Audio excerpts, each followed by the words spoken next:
તમને કદાચ ડોક્ટર જયરામે કીધું એમ ત્યારે કદાચ ખ્યાલ આવ્યો હોય, કોઈને ના ખ્યાલ હોય, પણ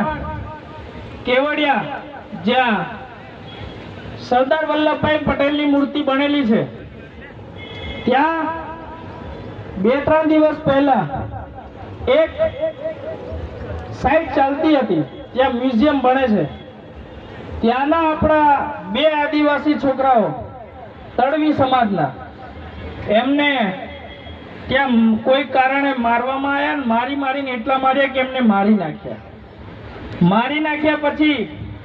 આ વાત 27 ધારાસભ્યોમાંથી એક મરદનો પાકેલો એવો ચૈતર વસાવા, જેને આ વાત ખબર પડી, એ મર્દ ત્યાં ગયો અને ત્યાં જે લોકોએ માર્યો છે એમની ધરપકડ કરવા અને કાયદાકીય રીતે પોસ્ટમોર્ટમ કરવા અને ફરિયાદ નોંધવા માટે કીધું. ત્યારે ગુજરાતમાં અને દેશમાં આજે ભલે ભાજપની સરકાર હોય, 10 વર્ષ પહેલા કોંગ્રેસની હતી, 10 વર્ષ હવે બાહડાને હોયા, ભલે ચૈતર વસાવા એમાં છે, પણ મારી જાણકારી કહે છે કે ભાજપ હોય કે કોંગ્રેસ હોય કે આમ આદમી હોય, જ્યારે આદિવાસીઓની વાત આવી છે ત્યારે કોઈ પાર્ટી સમાજ જોડે નથી ઊભી રહી. ત્યારે ચૈતર વસાવા ત્યાં ગયા અને ત્યાંની પોલીસને કીધું કે એમની ધરપકડ કરો, અને એ પણ નિયમ પ્રમાણે, પણ એ ધરપકડ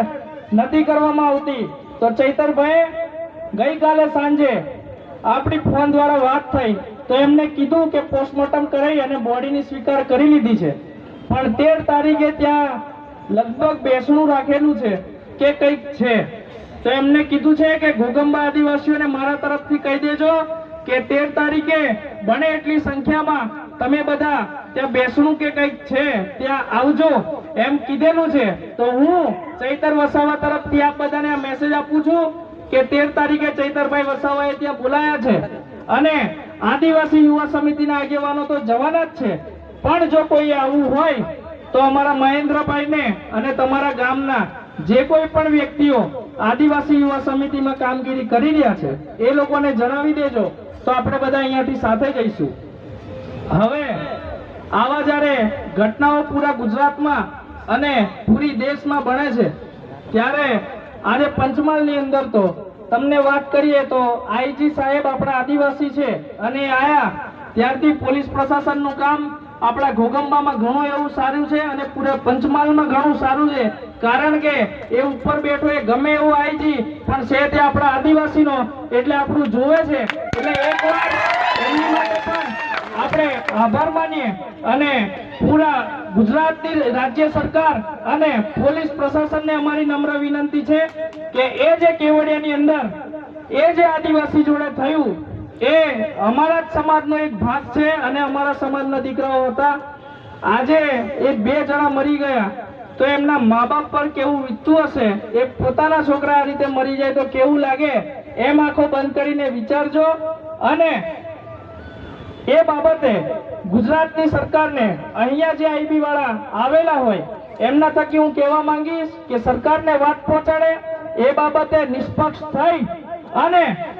કાયદેસરની કાર્યવાહી કરી અને જે પણ એજન્સી છે એમની ધરપકડ કરી અને યોગ્ય તપાસ કરવામાં આવે. આદિવાસીઓને જ્યારે બી આ રીતે મારી નાખો ત્યારે ચોર કરીને આરોપ મૂકો છો એ બંધ કરી દેજો, એ ખાસ પોલીસ તંત્રને પણ મારી સૂચના છે. બાકી આ જો કેવડિયાવાળી ઘટનામાં કોઈ પણ યોગ્ય નિરાકરણ નહીં આવે ત્યારે ગુજરાતનો પૂરેપૂરો આદિવાસી પટ્ટાનો ગઈકાલે સાંજે વાતચીત થઈ ગયેલી છે અને જરૂર પડીએ આખું ગુજરાત હલાવવાની તાકાત આદિવાસીઓમાં છે.